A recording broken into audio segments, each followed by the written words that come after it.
se trata de un niño o niña. Entonces, digamos, para el plano mediático, o sea, le es difícil el acercarse a los datos reales que se obtienen dentro del proceso. Es un debate cerrado, por ejemplo, donde no se puede entrar, salvo que sea una persona involucrada dentro del proceso. No se tiene acceso al expediente. No se tiene acceso al expediente, por ejemplo. Sin embargo, digamos, los datos que han llegado a prensa, que seguramente habrán sido por parte de la policía o por parte del mismo MP, me parece que dan cuenta de un cambio o una transformación interna que ha tenido el Ministerio Público, también muy apoyada por la función del INASIF. Que no haya tenido dientes es que el fiscal tampoco nunca logró probar que la mordida coincidía. En este caso, se tomó una muestra de la mordida de la madre, según lo que yo leí. En este caso me refiero en el de esta semana. Y el análisis odontológico junto con la mordida encontrada en el cuerpo es coincidente, lo cual hace pensar, digamos, a la fiscalía que es muy probable que haya sido la madre la que le quitó la vida a su propia hija. O sea, es ya un cambio, digamos, al menos de ese caso del que usted hablaba hacia este, ¿no? Que ya tiene una tecnificación de la investigación. Carlos, prevención. ¿Cómo podemos prevenir? ¿Cómo podemos pelear contra un flagelo que, bueno, parece casi generalizado? Sí, hay es que se habla de 35 niños muertos, eso es lo que dijo el grupo de apoyo mutuo hoy. Pero en el informe déjenme agregar, violentamente, ustedes hablaban 8 meses. de 200 niños que murieron por asfixia el año pasado y 450 que fueron asesinados con arma de fuego. O sea, eso es una cantidad altísima. ¿Sabe qué es más lamentable? ¿O saben qué es más lamentable? Que mueren 4 niños o niñas diariamente por enfermedades prevenibles. Claro. O sea, por bronconeumonías, neumonías, estas cosas. Y muere, ¿qué? Cada 18 horas más o menos en Guatemala muere un niño o una niña por arma de fuego y arma blanca. Y cada 6 horas por enfermedades prevenibles. Esas cosas realmente son inmorales en un país, o sea, no deben ni pueden pasar. Pareciera que a pesar de que la niñez y la adolescencia son la mitad de la población de Guatemala, pareciera que no hay interés en un adecuado trabajo. Vivimos en una cultura de reacción, no de prevención permanentemente. Ya hace ratito estábamos en el tema de educación, el tema de salud, todo es preventivo, todo es, reactivo, nada es preventivo. Muy pocos esfuerzos y muy pocos recursos están en el tema de prevención. En el tema de prevención, antes que lleguen, por ejemplo, los casos a los juzgados, se debe ver cómo un sistema de protección a la niñez en las comunidades pueda reaccionar inmediatamente antes de judicializarlo. ¿Por qué? Porque después llegan y son los expedientes de los jueces que nunca resuelven, o pasan meses o años. Entonces, ver cómo las autoridades reales y las autoridades formales de las comunidades puedan activarse inmediatamente ante la violentación de un derecho de un niño o una niña. Voy a poner yo un ejemplo o una hipótesis. Debería existir una especie de sistema que me permita a mí como vecino, si llego a tener evidencia o si llego a tener indicios de que un vecino mío maltrata a su hijo, por ejemplo, o un compañero de trabajo, yo no sé, un niño que estudia en la misma escuela que mis hijos resulta golpeado, debería existir un sistema que permita que rápidamente se verifique el bienestar de ese niño. Por supuesto, y debería existir en todas las comunidades y en todos los barrios. De hecho, nosotros como Oficina de Derechos Humanos estamos haciendo un esfuerzo, estamos trabajando coordinadamente con el Ministerio Público y otras instancias, el Ministerio de Educación, el Ministerio de Salud, con la intención de fortalecer el sistema de protección a la niñez.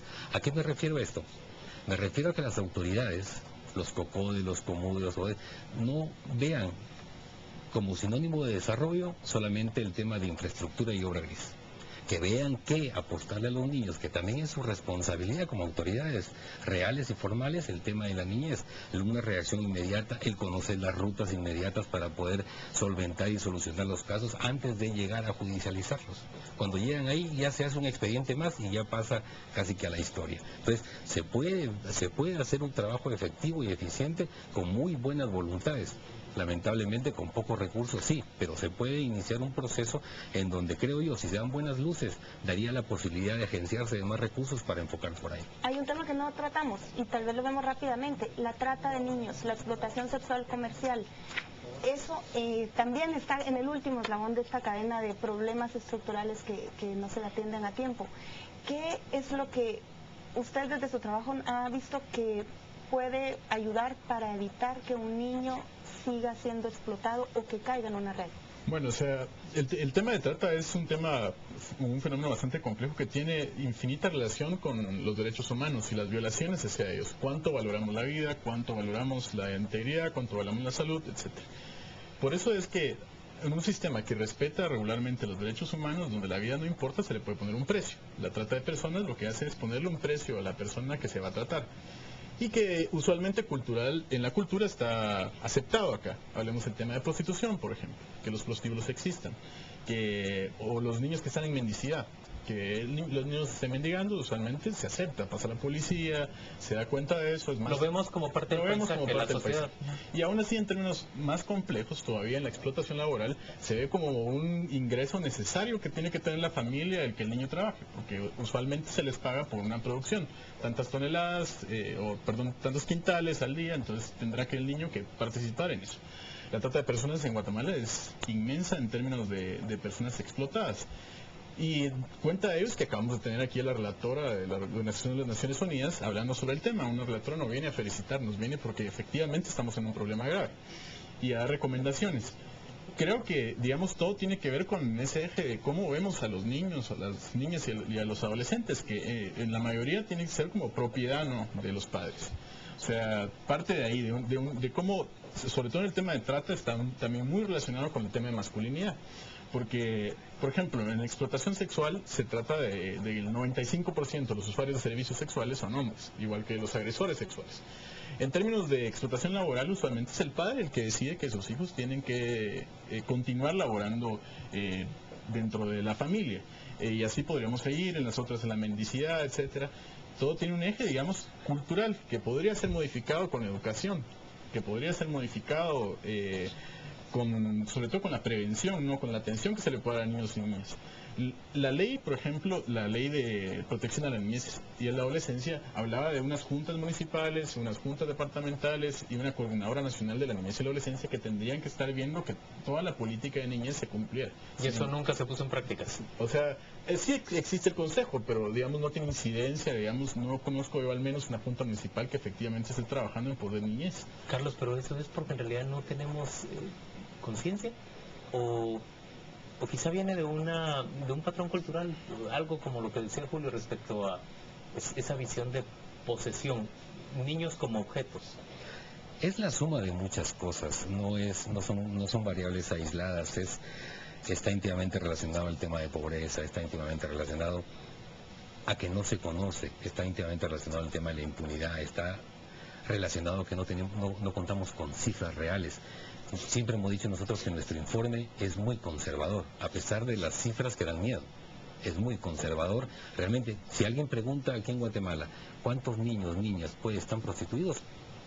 No sabemos, pero sí incluso los vemos y sabemos dónde son los focos, sabemos por dónde andan, pues no tenemos registro de nada. Somos un país con un subregistro inmenso y total. No sabemos realmente cuántos enfermos hay, no sabemos cuántos niños graves, no sabemos cuántos niños comen, no tenemos datos ni registros de mucho. Está íntimamente relacionado al tema cultural también y fundamental, por ejemplo, en el tema de la violencia, el tema de la crianza a partir de la violencia. Lo hacemos normal, la violencia hacia nuestros hijos. El castigo físico como parte del método. Como parte de la crianza. Y eso no es así. Eso se va poco a poco generando y distorsionando cada vez más, hasta llegar a los grados que hemos llegado. O sea, no es correcto, no es normal, es violentar los derechos de un niño o una niña cuando se le está maltratando, cuando se le está golpeando. El problema es que los adultos y las adultas nos hemos hecho cómplices con un silencio permanente. Díganos algo esperanzador dentro de esto. ¿Qué es lo que hemos cambiado, qué hemos mejorado en nuestros procedimientos de aplicar justicia y de modificar comportamientos? Hay cosas importantes. O sea, nuestros reportes, por ejemplo, de 15 años nos dan cuenta de algunas cifras de que han mejorado o algunas situaciones que han mejorado. Por ejemplo, en el tema